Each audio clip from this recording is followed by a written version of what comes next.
Welcome to day 24 of my 31-day video challenge. Today I wanted to talk about this. It's natural. Everybody has it. This bias towards negativity. We are more apt and can easily remember the negative things from our past than we can all the positive things.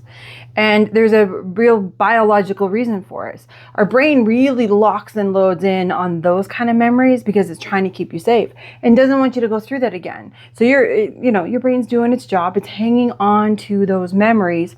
Again, just, increase your chances of survival. Now, however, it doesn't always serve us very well, does it, right? Like you can get caught down in the mire of things. And if say you're in a team environment and it's problem-solving session, you're dealing with a crisis, you need all the good ideas.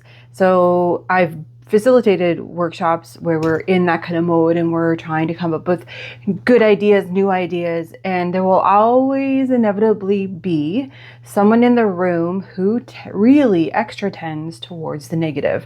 So when an idea comes up, they kind of poo-poo it pretty quick. Oh, that'll never work because blah, blah, blah, whatever. There is always a time and a place for that kind of critical thinking. But when you're in that brainstorming, and I know I hate that word, but when you're in that ideation mode, it's not the time for it. So that's one of the ways that this bias towards negativity can hurt us. The other thing that it can do is, kind of make life kind of dull and dreary. But the good news is, always there's good news, is you can train your brain out of this. To me, the easiest and the fastest is to keep a journal about it. So you may have heard, remember, like the big thing is to keep a gratitude journal. Hey, if that floats your boat, go for it. Never really did much for me. My favorite type of journaling exercise at the end of the day is to try to capture at least 3 wins that I had that day. So it could be something really big. Hey, I just, signed this new client, or I got this new facilitation contract. That would be a really big win for me.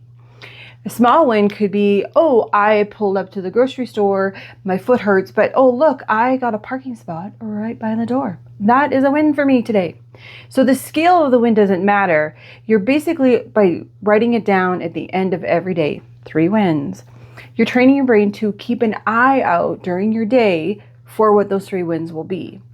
So that way, by the end of like 30 days, or if you're having you're in a bit of a low spot, go back to your wins journal and look at like, oh yeah, things aren't all bad, right? Yeah, I've had some good stuff happen. So I've had my wins. And again, the scale of the wins doesn't matter. It's the habit of tracking the wins, so that you're training your brain to see them throughout the day. You're just going to counteract some of that negativity bias that we biologically all have. So thought I would share this with you today in case that helps you out. Until tomorrow, which will be day 25, stay shiny.